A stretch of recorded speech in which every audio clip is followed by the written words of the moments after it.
Hello, everyone. I'm Laura Washington, CEO of the CAYL Institute, that is Community Advocates for Young Learners. And it is always my pleasure to welcome you to this webinar series today.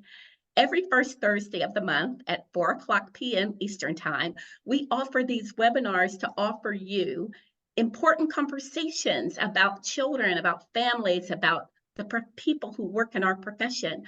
All of our webinars are free and recorded and available on our website.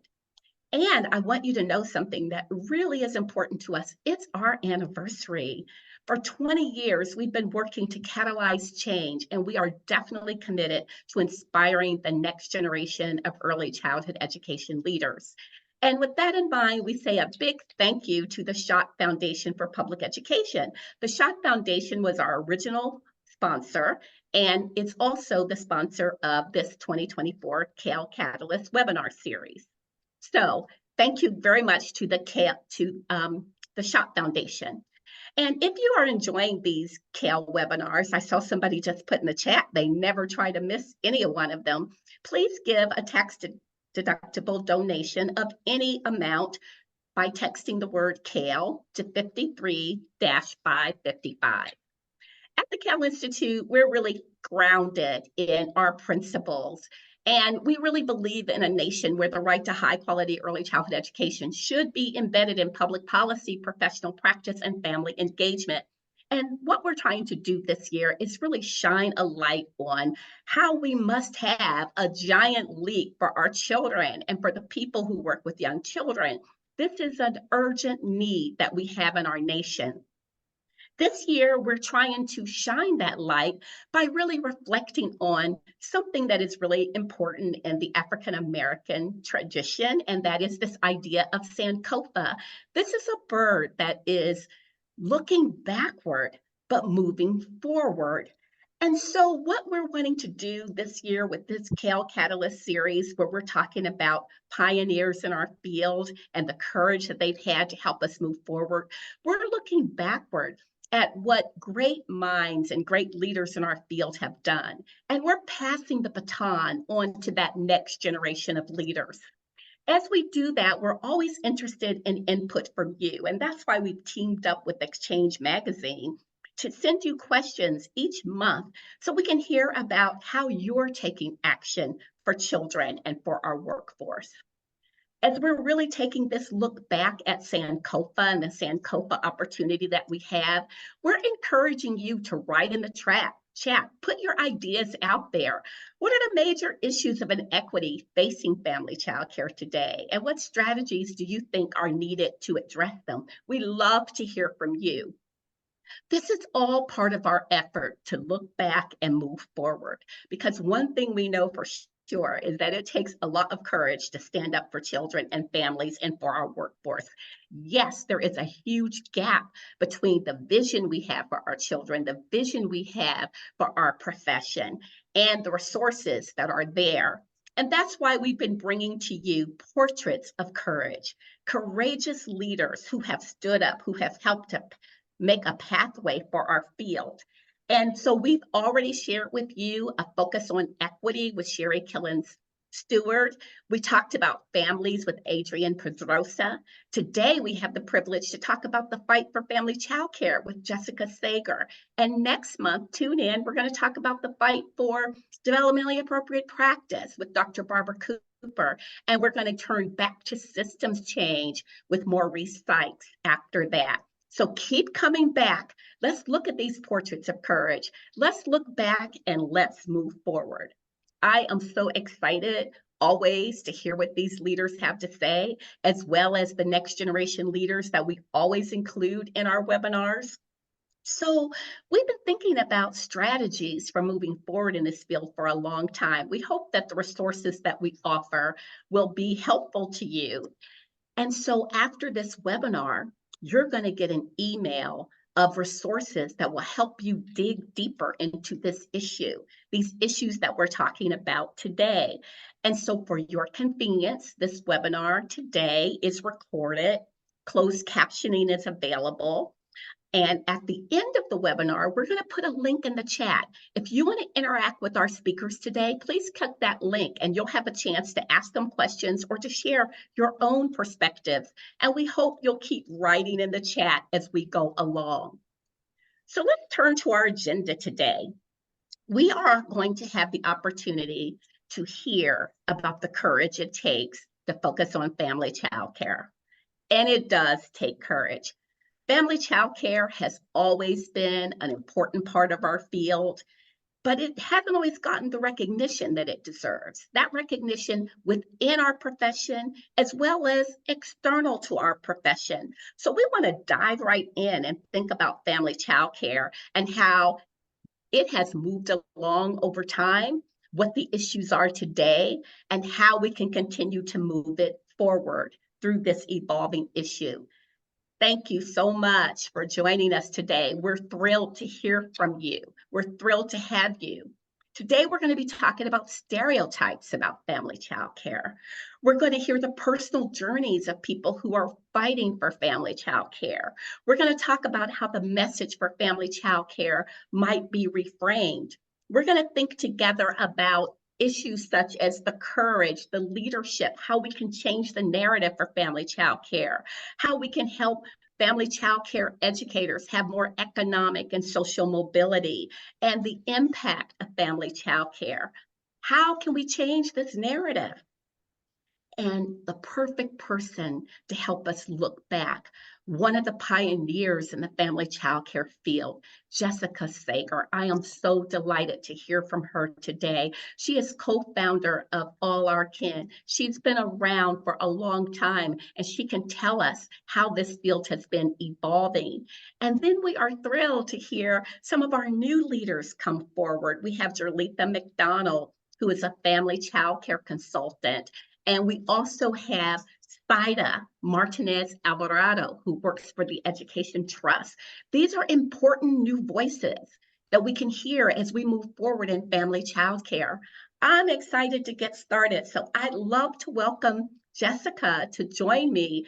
Let's hear her story. Let's hear the pathway that she's put forward. And most of all, Jessica, I want to thank you for the work that you've done for so many years. Decades you've done this work. I thank you for that. I appreciate you. And I know that my saying this is really reflecting what thousands of people across the country are thinking and saying. Thank you so much, Jessica. We're so excited to hear from you. Oh, thank you, Dr. Washington. I am honored to be here. And I am especially honored to be here with you because you are one of my heroes. So thank you. My And I'm pleasure. grateful to each of you who has taken the time to join us today, especially the educators who may be in the midst of busy work days. I am so glad that you're here. As Dr. Washington said, I'm the co-founder and chief executive officer of All Our Kin, where I have the great honor to partner with family child care educators in their work on behalf of children and families. All Our Kin is 25 years old this year, so we have a lot of history. But at the same time, it feels like we're just getting started. So here's the plan. I'm going to tell you about our past, our present, and our future. And then I'm going to share some thoughts about what I've learned along the way. Sound good? Yes. So to begin, I want to take you back to the year 1999 to an old isolated public housing development in New Haven, Connecticut. It's called Brookside. It's way out at the end of a long road, very hard to get to. And that is on purpose. It's intentional isolation. And out there live mothers with young children who are struggling to get by. And then there's me. I'm in my 20s and I'm just out of law school. This was not the law office I had planned on. But we were in a moment in history when childcare was even harder to find than it is today.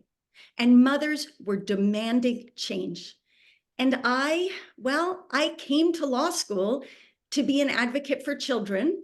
And sometimes you find yourself in a moment where you have a chance to help make change.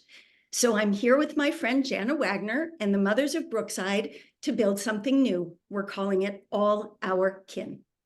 Our dream makes sure that every mother Every parent in Brookside has wonderful, high-quality childcare. How? By helping some of those parents who want to open family childcare programs. Why family childcare? Well, this was a question we got asked a lot. At the time, when policy experts talked about childcare or early childhood education, usually they had in mind a big classroom at a school filled with 3, 4, and 5-year-olds, not infants and toddlers, and definitely not family childcare educators who run small childcare programs in their homes. Even though brain science was showing how critical the early years are, even though family childcare is a primary source of care for infants and toddlers, even though family childcare is essential for parents who work evenings and weekends, and even though family childcare educators provide neighborhood-based and culturally responsive care that is also stable, nurturing, and high quality. For us, it was so obvious. Every family childcare program we launched created new opportunities for children and families. And every program we launched was a new small business, creating opportunities for educators to build wealth and to thrive. So why was everyone ignoring, not supporting family childcare? Well, there were a lot of reasons: racism, sexism, ignorance.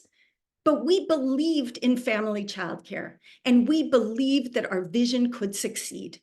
And we believed that if we succeeded, we could change people's minds. So we set out to raise money to do this. But we heard back, that's not early childhood education, that's babysitting. Or those children just sit in front of the TV all day, which obviously not true. Or why are you wasting your time on this? People already devalued the labor of childcare workers, and even more so for Black and brown women already working twice as hard for half as much. We faced resistance from licensing inspectors who distrusted our applicants just because of where they lived, the color of their skin, or their last names. From state administrators who were agonizingly slow to pay out subsidy dollars to families. At Brookside, we'd managed to get a donated space and some seed money. No government funding, not much philanthropy either. Still, day by day, we raised the money to keep the program going. And the program grew.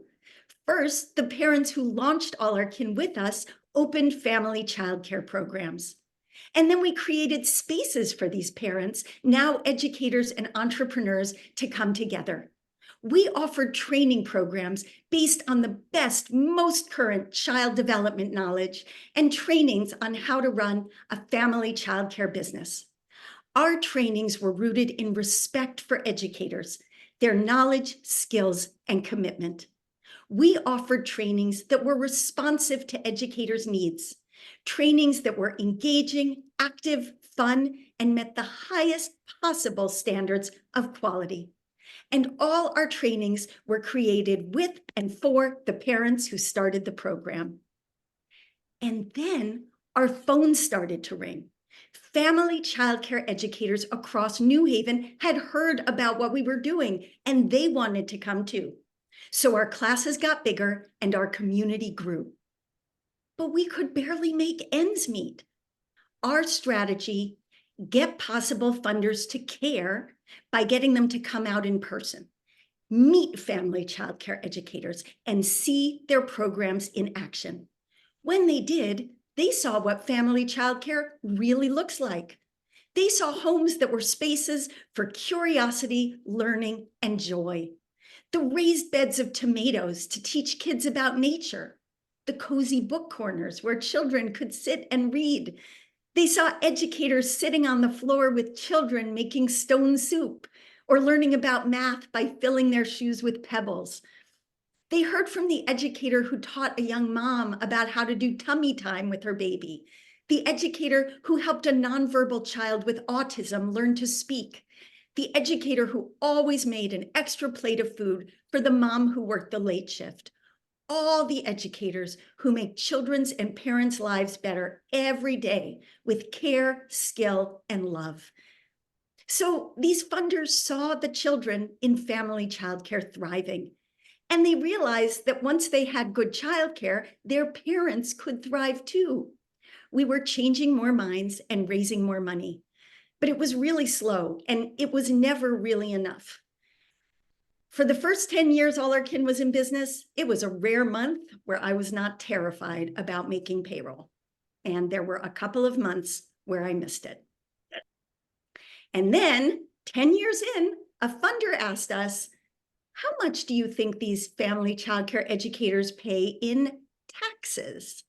Well, to get the answer, we hired policy analysts at the University of Connecticut, the same ones who tell the state legislature whether, say, a new water treatment plant is worth the investment. They got the data on what our educators earned and the earnings of all those parents who, because of them, could work because they had childcare. They found every dollar that All Our Kin invests in its newest family childcare educators puts about $15 to $20 back into the local economy. Well, that finally got people's attention. Not for the kids, mind you, not yet. But it was clear that All Our Kin and family childcare was a good investment. So we started to get interest from other cities in the state, and we grew. We built All Our Kins in Bridgeport, Stamford, and Norwalk. But still, in the state conversations about childcare, in all the policy conversations, it was as if we were invisible. So we went to a different researcher and we asked her to evaluate the quality of our programs. We picked someone tough and fair, someone with credibility. She collected the data and came back with results. With All Our Kin support, family childcare programs were providing high quality care that in turn created better outcomes for the kids in those programs. Those two studies, along with our educator stories, got people talking. We had evidence showing that we could build the supply of care, ensure access to quality care, and increase educators' earnings and well-being. All Our Kin expanded to New York City, and we started getting more phone calls, this time from agencies across the country. Sometimes a childcare resource and referral agency, sometimes a nonprofit, sometimes a provider-led association, and they all had the same question. How do we get All Our Kin to come here? Now, because All Our Kin is all about community, we couldn't start an All Our Kin Nebraska or an All Our Kin Kansas City or an All Our Kin St. Louis. We didn't know that community. We didn't have those relationships. But we did have the know-how and the tools. So when the phone rang, we started inviting these agencies to partner with us, to take our model and with our help, tailor it for their communities. And it looked like that was really working. But then the unforeseeable happened, the pandemic. The pandemic hit us like an avalanche. Our phones were ringing off the hook. Educators had so many questions. How could they stay safe and keep kids safe? Where could they find supplies, masks, cleaning products, paper towels? How could they help terrified parents and children? Many educators stayed open because they were caring for the children of essential workers.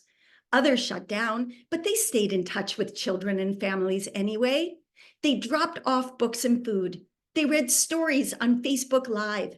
They sewed tiny masks for baby dolls to help children feel comfortable and safe. You saw this, you know, they were heroes, but they were still last in line for information, for materials, and for funding. And I mean literally last in line. Last in line to get priority for vaccines as essential workers. Last in line to get information and supplies. Last in line to get grant funding. As one educator said, the government asked us to step up and support the essential workers, not realizing for months that we are essential workers. So we pushed. Our educators spent 14 hours a day caring for children in the toughest of circumstances. Then on top of that, they called legislators, gave testimony, wrote letters. We engaged policymakers in Connecticut and New York. We advised lawmakers across the country. We fought and fought for family childcare. And we kind of sort of got through. We did get temporary stabilization funds to family childcare programs. That is a really big deal, and I don't want to minimize it. It was a huge win that took a lot of work. But there was another bill in Congress, Build Back Better, that would have changed the whole childcare system.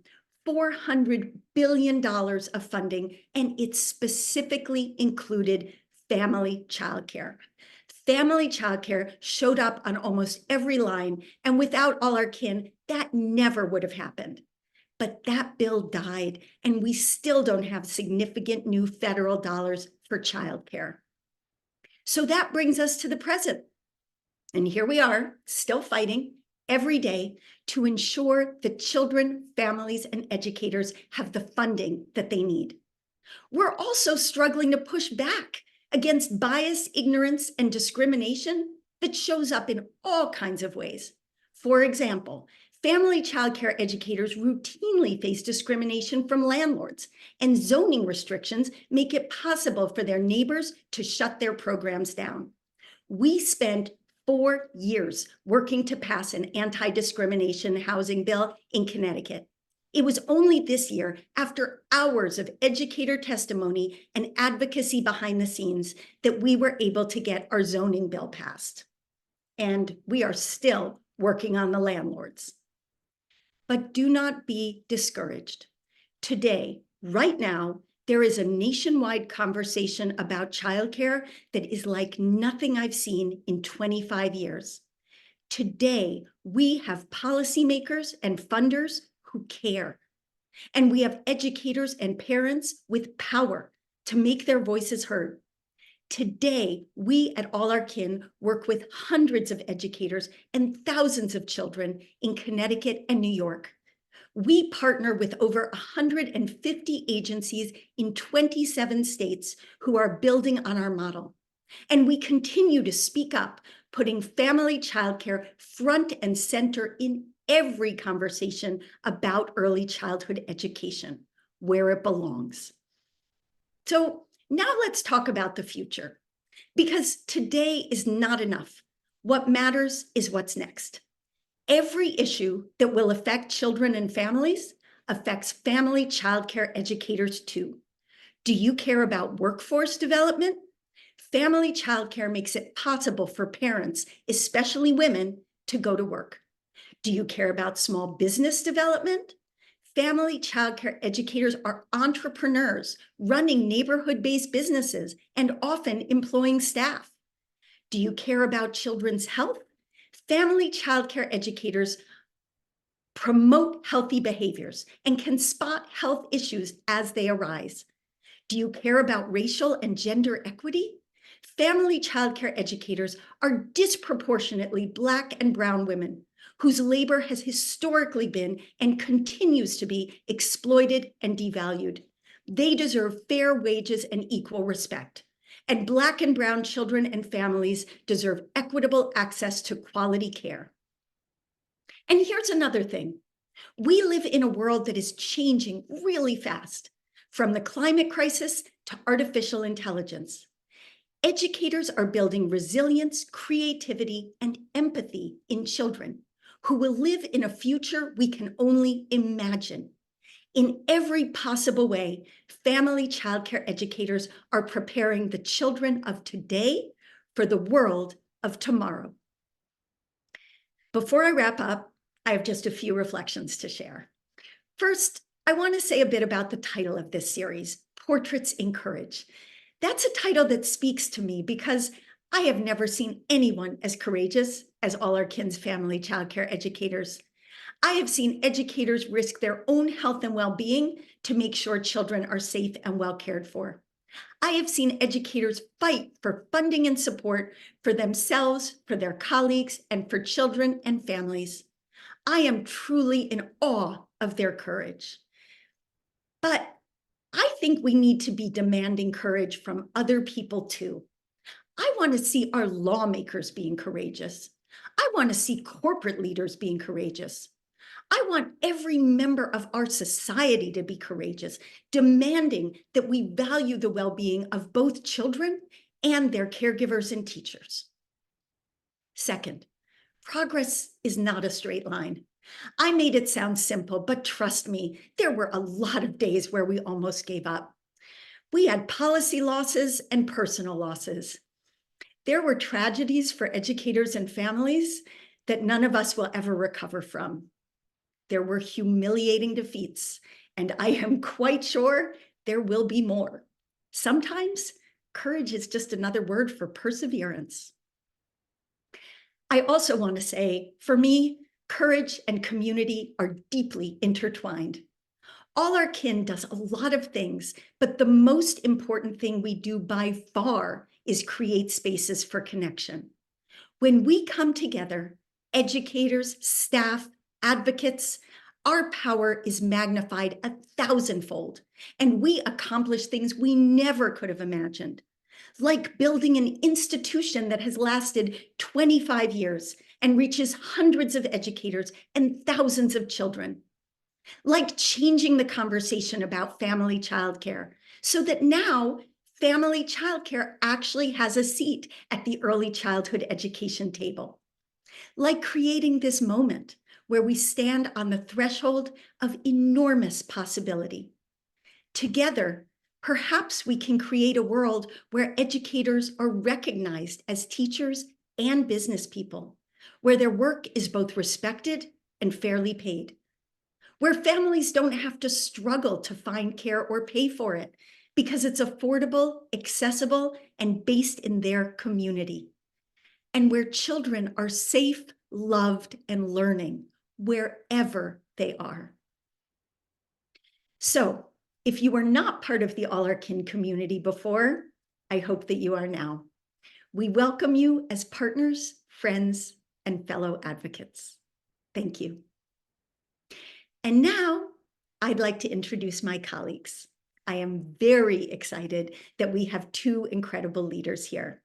In a moment, you will meet Saida Martinez Alvarado, my former student, who is doing great work in educational policy. But first, it is my honor to introduce a dear partner and friend, the amazing family childcare advocate, Jolitha McDonald. Thank you so much, Jessica, for that warm welcome. I am so excited to be here.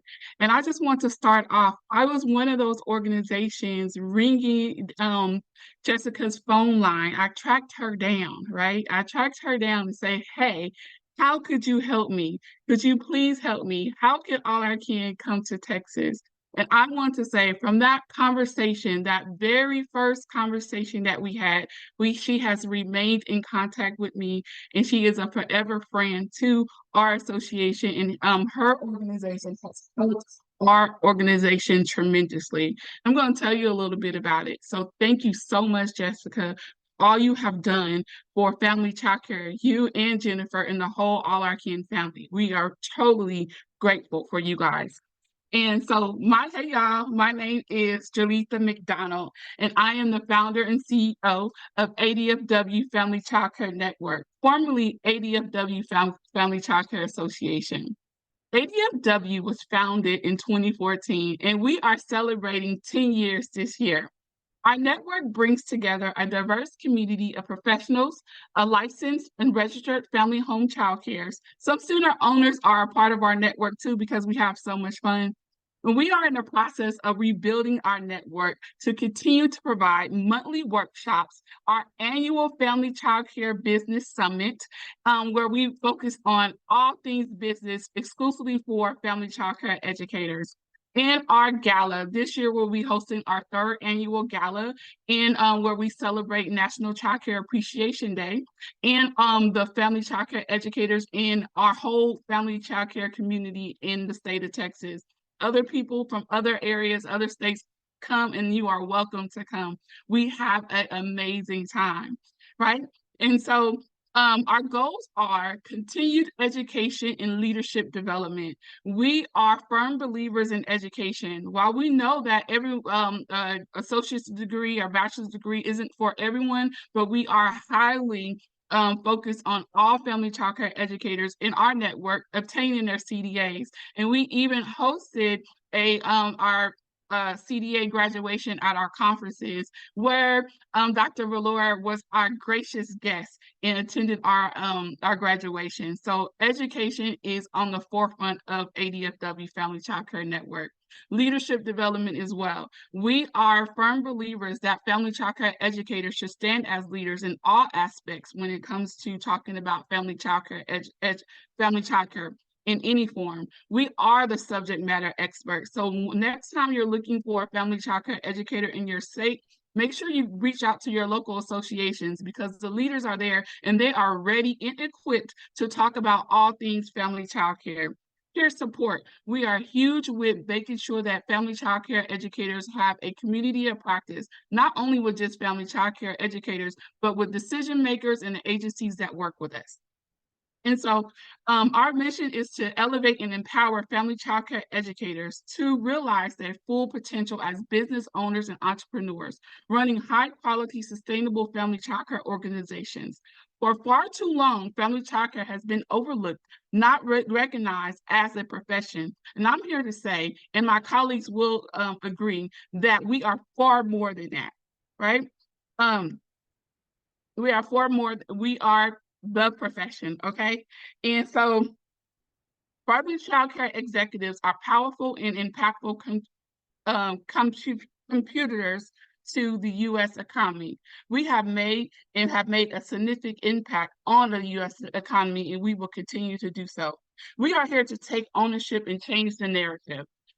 We recognize that women of color compose of 40% of the early care and education workforce, and it is evident that many of these women encounter historical systematic barriers. These obstacles include limited funding opportunities, poverty wages, lack of home ownership, health insurance, and just to name a few. And so, however, we also acknowledge that these resilient and resourceful women are the change agents. And in their own rights, they are changing the narrative.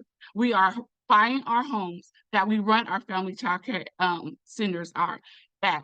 So that is so important, and a vehicle to provide economic mobility for women of color. If I'm a firm believer, if you are running your family child care center in your home, you should own that home. And that will lead to generational wealth as well. There was a time when these women couldn't run a business or own their home, despite critical domestic, while we were providing domestic and early care and education for other women who were able to build economic wealth. The tables have turned. We can.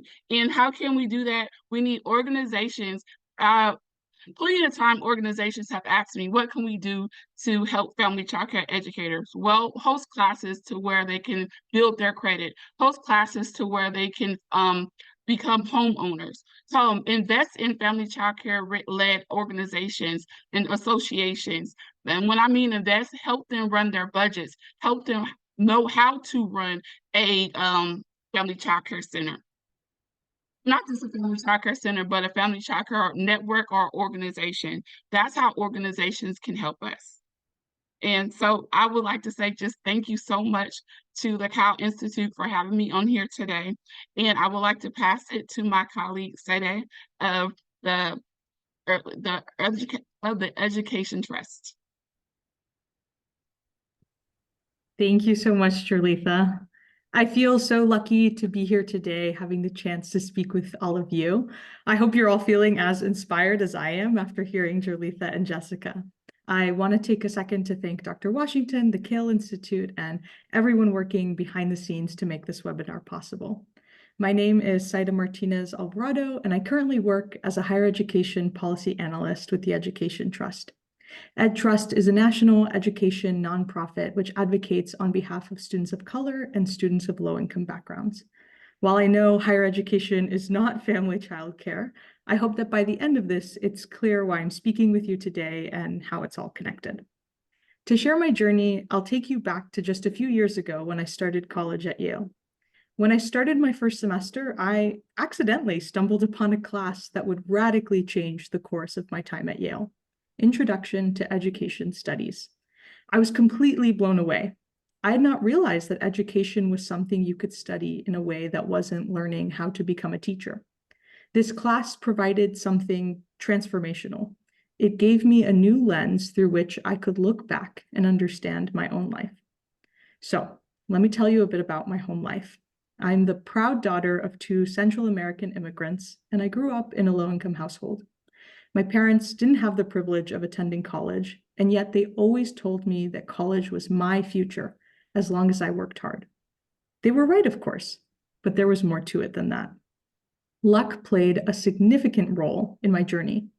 Through studying education, I realized all the intervening factors, mentors, and teachers that put me in the right place at the right time to end up where I did. I learned how educational outcomes are heavily influenced, if not decided, by factors outside of our control and by things that might have taken place years ago. And by years ago, I mean the earliest years of life. Jessica taught me this my sophomore year when I took a class she co-taught called Childcare, Public Policy, and Society. It was the first time I really stopped to reflect on the field of early childhood education. Of course, all of you know these things, but I was truly moved by what I was learning. The earliest years of life are critical in brain development and are laying the building blocks of a child's life. Investing in high-quality early childhood education has a huge return on investment and is known to shape a child's life for the better. I would walk out of class and turn to my friends and share with them what I had learned.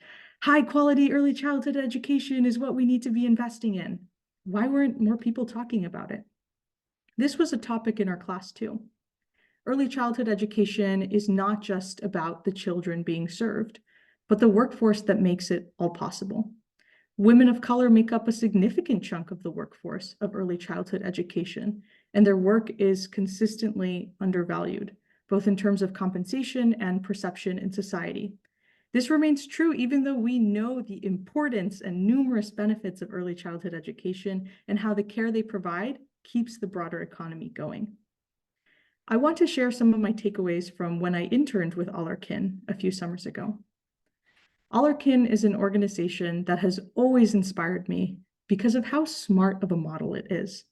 By supporting family childcare educators in the community with the right resources, All Our Kin is empowering small business owners and making more high-quality early childhood education available to the community. Family childcare educators also greatly help the rest of the workforce, especially by offering care at non-traditional hours, which is essential for so many low-income families. And All Our Kin stays close to the work. The family childcare providers in the network are the ones supporting other educators and shaping the policy. They are the brave ones who share their stories before legislative bodies to urge lawmakers to pay attention to family childcare. Through All Our Kin, I learned about the important role that narrative change plays in shaping policy, and that narrative change isn't possible without the voices of the people being affected. So, let me tell you a bit about how the lessons I have described are playing out in my own work. At EdTrust, the largest part of my work is tracking the anti-DEI efforts that are sweeping across the country. That's anti-diversity, equity, and inclusion. So far, 18 bills, executive orders, and the like are in effect, ranging from completely banning diversity, equity, and inclusion offices to limiting a university's ability to carry out anti-bias training. We've seen the anti-DEI movement try to make its way to 31 states, seeking to take away an important tool that universities use to increase a student's sense of belonging. This movement is happening alongside the new reality of colleges and universities conducting college admissions without the tool of race-conscious admissions. The landscape of higher education is changing right before our eyes and is affecting students of color the most. These students are left to ask, do I belong in higher education? The answer, of course, is yes. These students belong in higher education and make it better. Diversity in higher education benefits all students and makes for a better and stronger workforce and nation. However, fear of our country's changing demographics has fueled these anti-DEI efforts, with people believing false statements that students of color are somehow being given unfair advantages through diversity, equity, and inclusion programs. So here is where the narrative change I learned from All Our Kin comes into play. The sweeping anti-DEI movement needs to be strongly pushed back against, and we need to change the narrative of what DEI actually is. How to do this? Well, that's where I've taken another lesson from All Our Kin and turned to the people directly impacted to hear and uplift their stories. I had the privilege of attending a conference recently with hundreds of diversity officers in higher education. Hearing their stories was heartbreaking and inspiring. These were the people who were losing their jobs, being sent hate mail, and yet they continue more determined than ever to carry out their work in order to support students. They know what the research says.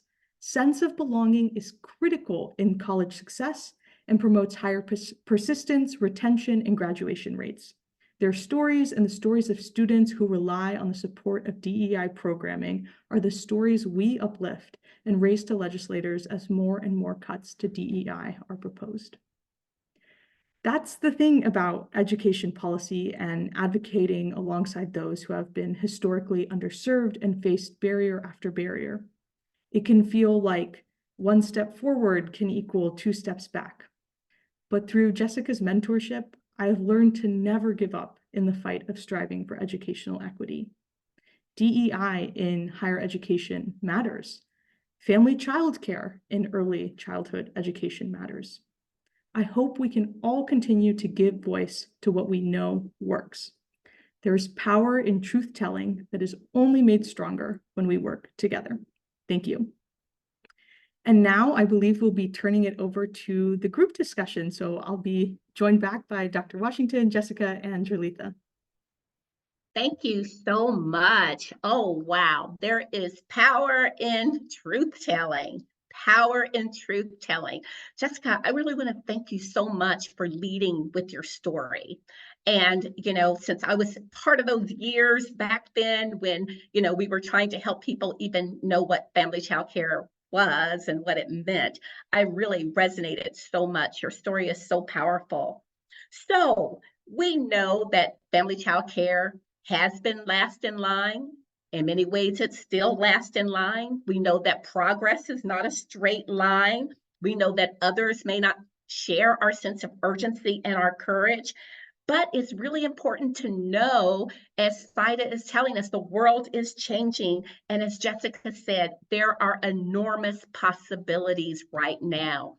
I'm wondering if each of you might talk about what those possibilities are as you see them as we move into our current situation, because we want people to be encouraged. We want people to know that there is power in your work, in your advocacy, that there are things that you can do. Saida, Jorlitha, we are not powerless in the face of this situation. Give people hope. What can we do now? Any of you? I can start us off, and then I'm really excited to hear what Julitha and Saida have to say. I really see that people's minds are changing. There's a gap. It's like you have to change minds first to get to the action.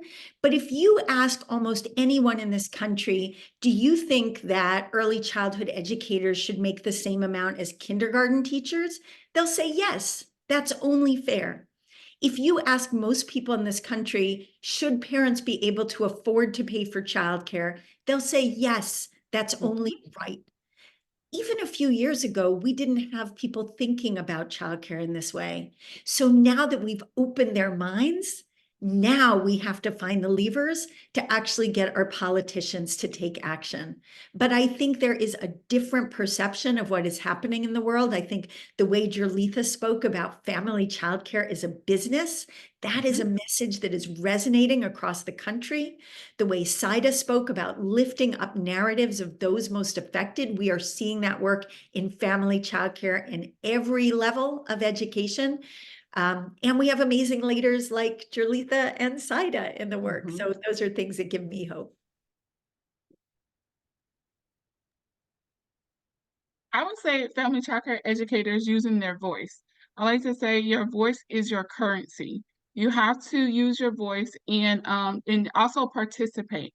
And now with innovation, family childcare educators across the nation are doing so many amazing things in their programs. They are branding their programs and they are defining their niche, also creating curriculum, becoming consultants, becoming trainers. There are so many different career pathways that family childcare educators have found, and they are going and leading with those pathways. So I would say innovation, innovation, innovation. Mhm. Mhm. So Saida, how do we preserve the diversity? This is a question coming from the group. How do we preserve the diversity that we have in early childhood education generally and in family child care specifically?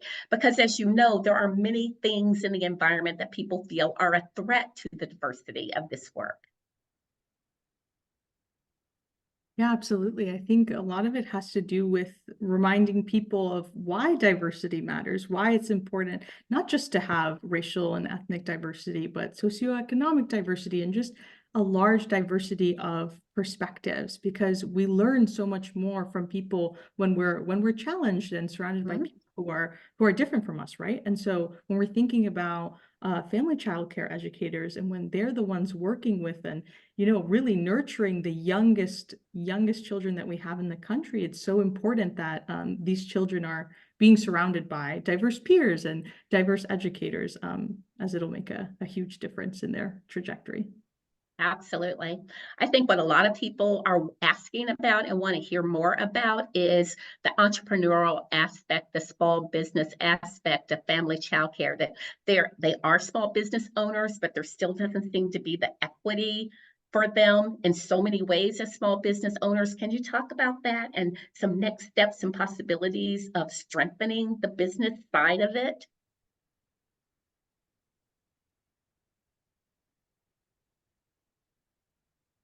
I would Sorry, say not sure if yes. that question's for me, but I'll pass it to Julitha, who I Okay. definitely think has plenty more to say. Oh yeah, I would say that it starts with the family childcare educator. You have to believe that you are the business owner, right?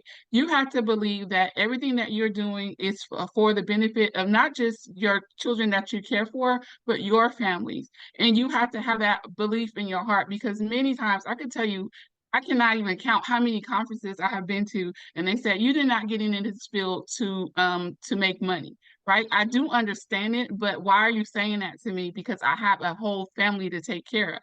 So I did, and there are ways that we can make money. Family childcare educators are very resourceful. We have begun to monetize our brands and our family childcare centers, and also reach out to those resources. The SBA is the most underused resource there is, and they have so many different resources that you can tap into to help build up your business. And also ask the organizations that are working with you, ask them, okay, this is what I need. I need help with my best business practices. I need help with learning how to get my credit up to par. I need help with running on how to get capital for my business. So we have to start asking these questions and continue to educate ourselves on best business practices. Mhm. I think that's such a great answer. And Julitha, you've been such a trailblazer and a model for educators across the country. And for me, I've learned so much from you. I also think there's a role for policy here, for helping state legislators and even like city officials understand the role that childcare businesses are playing in their economy, and actually saying, why are you only thinking about childcare dollars when you think about funding our programs? What about money from the Department of Labor? What about money from workforce? We're running businesses too. We're making it possible for parents to go to work. We're running businesses that are a huge part of the economy. And so sending that message and reinforcing that message, I think, is really powerful and can resonate with a lot of people. I also think that we need to push against barriers that are put in place to keep us from accessing resources, like incredibly complicated forms that ask for unnecessary information, really pushing for transparent processes that make it possible for as many people as possible to get the supports that exist out there. This is a great conversation. I want to remind all of you listening that if you want to interact with our panelists in just a few moments, we're going to put a link in the chat so that immediately following this webinar, you can join the panelists and ask any questions or share your experiences with them. We'd love to hear that. You know, one of the things that we were really concerned about at CAYL is as we were all going through the pandemic situation is, you know, family childcare played such a huge role during the pandemic. And yet, like you, Jessica, we were really noticing that family childcare was left in line, that family childcare often was overlooked, but yet they were taking care of so many children and families of essential workers. Do you see that having changed? If I might be so bold as to say this is post-pandemic, has that changed, or what are you seeing now? I think it depends where you go. I think, you know, as I said, we have partners now in 27 states. We see state leaders who really believe in family childcare and are working to make sure they're included. And we see city leaders who feel that way too. And then we still see places where family childcare gets left out. And maybe it's because there's just a bureaucracy in place that has not caught up to what is happening in the present day. Maybe it's because of like these prejudices that are baked in that you really have to push back against and undo. You know, maybe it's from all kinds of things, but I think what we're seeing now is a world where, depending where you are in the US, family childcare may be right up there at the front of the line, or it may still be at the back of the line. And so we are going state by state, partnering with educators to try and make that change. Can I mention an elephant in the room here? You know, even within our profession, I'm sad to say, there are still people who think family childcare is low quality and family childcare does not have quality. I'd like for you to address this elephant in the room because it's there, it's real. I am so glad you brought that up because it is an elephant in the room. And in fact, sometimes the way the word quality is used, remember I talked near the beginning of my speech about like the classroom with 3, 4, and 5-year-olds sitting in desks. Sometimes when folks are defining quality, like that's where they're starting. That's their starting place. That's not what the brain science tells us. It's not what we know of human nature tells us. Like that's just not what quality is all about. And I actually do think one of the big fights in the years ahead is going to be us claiming that definition of quality and saying quality is about culturally responsive care. Quality is about relationships. Quality is about programs where family childcare educators and parents are partners in this work. Quality is about care that's stable and nurturing and reliable and loving. And we have to reclaim that definition because I do think there are going to be decisions in the years ahead that are going to be made based on how that word gets defined. And by the way, Dr. Washington, you have been like a huge leader in this. And so, you know this better than anyone. You've been just an incredible advocate and champion on this.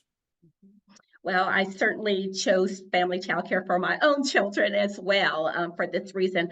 I want to bring up one more elephant in our couple of minutes we have left, and I know we don't have enough time to adequately address this, and this is the issue of unionization. We've had some challenging conversations in this webinar series in the past about unionization, and we know that many family childcare providers are unionizing as a means to really increase their income, saying the state is an employer. I wonder if you can give us any commentary on this idea of unionization. Where do you think we are as a profession in terms of unionization, and where do you think it's going? Look into your crystal ball. What can you share with us? Julitha, do you want to start us off? I was trying to come off mute. So I live in Texas, so we're not gonna have any unions anytime soon. But I do want to say Shout out to my colleagues in California. They have a robust union and they are moving and shaking. And so I see the work that unions and that unions do and the support that they are giving. They're getting retirement, health benefits, and these efforts have been led by family childcare educators on the ground. So I just want to say congratulations to the ladies in the state of California who are a part of these unions and who are family childcare business owners and entrepreneurs. So I think unions are a great thing, and it just my state is one that's you just probably won't have one anytime soon. Sad to say. Any final comments? We are at the end of our time. I just want to say, and if you can join me in the chat, hey, you guys have been amazing. There's been so much information that you've shared, and we really look forward to the follow-up email we're going to send with some resources that you have provided for people who are interested in hearing this. Thank you so much for your amazing contribution in this conversation. Thank you very, very much. So this has been another Portrait in Courage, and I think you can agree with me. Jessica Sager is really an amazing representative of our history with family childcare and the courage it takes to fight for family childcare, as well as the future and where we're going in family childcare. And we want to invite you to tune in next month as we turn to another topic that requires a lot of courage from us, and that is the fight for developmentally appropriate practice. And we're going to have Dr. Barbara Cooper join us with some emerging professionals and next generation professionals to talk about developmentally appropriate practice. Where we've been, it's going to be another Sankofa moment, looking back and looking forward. So we really invite you to join us next month. For those of you in Massachusetts, there's opportunities again to join, looking for providers to help working families in Massachusetts, and we really encourage those of you in Massachusetts to take advantage of these opportunities. I'm so grateful to all of you who join us always in these CAYL webinar series. We're just so inspired by you and the stories that you share. And I want to thank this amazing team that helps bring these webinars together with all of us.